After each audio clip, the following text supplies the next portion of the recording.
યો ગુજરાતી બોલે? હા બોલું. રાજકોટ અમદાવાદ કેટલું દૂર થાય? આને કહી દો મારી રસોઈ વિશે અને રાજકોટ વિશે કઈ ખરાબ બોલ્યો ને તો આને આ ઢીંઢા ભાંગી નાખશું. જીગા બેસી જા. તમે લોકોએ મોબાઈલ તો સાયલેન્ટ કરી નાખ્યો છે ને? મારો મોબાઈલ તો ક્યારનો બગડી ગયો. આઈફોન 6 આવ્યો છે, વિચારું છું. હા તો જીગો અપાવશે ને? જીગો અપાવવાનો હતો, હવે ફરી ગયો. સારું હાલો હવે મુદ્દાની વાત કરીએ આપણે હવે. હા તો બોલો, મારી રસોઈથી હું વાંધો તમારે જમાઈને? જો જમાઈ રાજા, એમાં એવું છે અમારું કાઠિયાવાડી ખાવાનું તમને પચવામાં ભારે તો પડે. ભારે પડે? કાઠિયાવાડી ખાઈને હળવા થઈ ગયા. હું આનાટું ખાવાનું નહીં બનાવું પપ્પા. અમારા કાઠિયાવાડી શાકમાં જો ડુંગળી લસણ મરચા અને તપેલી ભરીને તેલ લો તો અમારી આબરૂ જાય બાપા.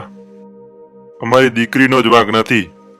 તમારે અમદાવાદમાં આટલા ઢાબા ખોલ્યા છે, સેન્ડવીચ ને ડૂચા મારીને તો આવું જ થાય ને.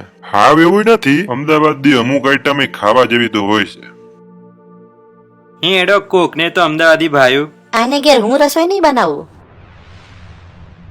આને શાકમાં તેલ નહીં ફાવતું. પેટમાં દીવા કરવા તારે? આ મારી રસોઈ નહીં ખાતો. આજે સવારે જ ખાધું. અરે ખોટાડી ના. જે ભડાકા થાય કર લે. ભડાકા ક્યાંથી થયા મને ખબર છે. તાકાત હોય ને તો એક અઠવાડિયું તું કાઠિયાવાડી ખાઈ દેખાડ. રીંગણાનો ઓળો લસણની ચટણી સાથે ખાવો પડશે. અને રહી વાત તેલની, ફૂલ ડુંગળી મરચાનો વઘાર કરીશ. છાસની થેલી લઈ આવજે. એ લાલિયા મારા આઈપેડમાં સેવ કરી લે. રોજ છાસની થેલી હું લઈ આવી. ખુશ? આગળ બોલ. બધા જ શાકમાં લસણ પડશે.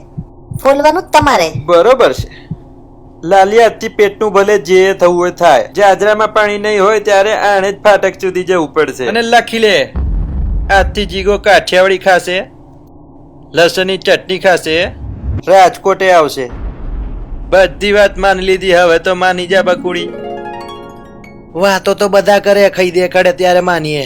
એ સેવર્તન સોપારી સમજી લે, જીગાય એકે હોટલ બાકી નહીં મેલી.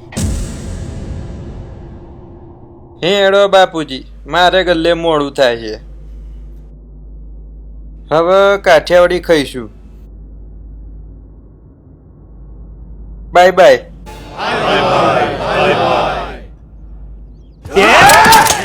એ આગોરે ટેણી આઈફોન છે. હેડેક મસ્તન સેલ્ફી લેવા દે. યો ગુજરાતીમાં મેલી દઈ તો 1900 લાઈક તો આવી જશે. રાજકોટ અમદાવાદ એક થઈ જાય.